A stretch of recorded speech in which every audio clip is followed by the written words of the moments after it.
Hello mga ka-dreamers! Kausapin natin si Ate Nathalie kung ano ang buhay niya sa pagiging vendor niya dito sa Liwasan, Bonifacio. Safe ka naman ba dito sa pagtitinda mo?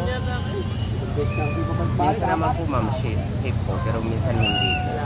Then, minsan po may clearing kami. Ayun po. Pag may clearing, aalis kami, tatakbo kami para hindi lang po. Ibig sabihin, ano bang ibig sabihin ng clearing? Yung papaalisin kayo? Opo ma'am, paalisin kami. Hindi naman kinukuha yung mga tinda nyo? Kinukuha po ma'am. Paano kinukuha? Kinukumpis ka po nila ma'am, tapos hindi na ibabalik sa amin. Oh, ganun ba? Sino naman yung kumukuha? Minsan po may mga DPS or yung mga booker. Yan po ang nag-ano sa amin na ano po ng City Hall. Anong ibig sabihin ng sinabi mong DPS? Yung ano po sila ma'am ng City Hall po. Sa City Hall. Anong under ng anong City Hall ang may under dito? Parang engineering po. Engineering office ng City Hall of Manila. Oh, ganun ba? Bakit hindi na nila sinasauli ang kanilang tinda at inaari na nila, hindi naman sa kanila? Siguro po, kinakain na nila. Ganun.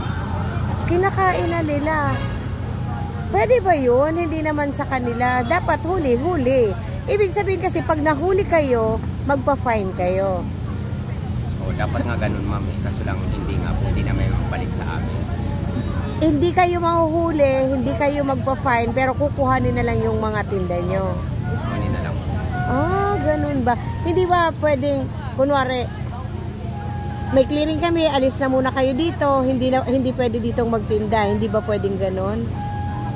Minsan naman ma'am, may ganung nangyayari. Pero minsan may bubulagain ka na lang nila. Oh, talaga.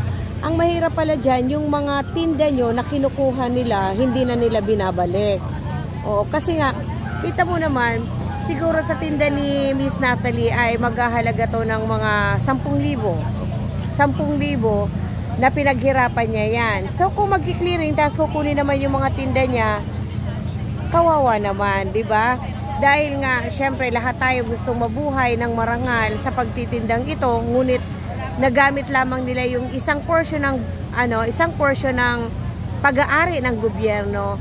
Ganun ba talaga ang dapat na mangyari sa mga vendors na katulad ni Miss Nathalie na kukunin na lamang ang kanilang tinda?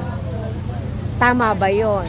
So syempre kailangan natin malaman kung ganun ba talaga ang dapat gawin ng City Hall of Manila sa pagkuha ng mga tinda nila pag sila ay may clearing. So sa ngayon Miss Nathalie, magkano naman ang kinikita mo sa isang araw sa pagtitinda dito? Ma'am, kumikita naman ng 2,000 sapat na. 2,000.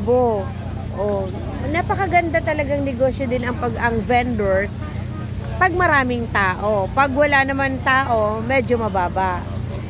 Oo. So ngayon yun na nga kailangan nating ma-resolve ang problemang yon na kung bakit kinukuha ng mga nanguhuli ang mga tinda nila. Or pwede naman kausapin siguro ang tao na sabihin na hindi pwedeng magtinda dito and then aalis na muna sila. Pwede naman sigurong ganun So syempre, alam mo naman ang social media ay makapangyarihan na ngayon. So maaaring makarating tong ating interview kay Miss Nathalie sa City of Manila, magkaroon sila ng resolution sa mga vendors na katulad nito na namumuhay ng marangal, gusto naman nilang kumita ng marangal, kaya kailangan bigyan natin ng action yan na huwag naman ganon. Sabihan na lang kung pwede na umalis muna dahil hindi bawal or hindi pwedeng magtinda, wag namang kukunin ang kanilang mga tinda.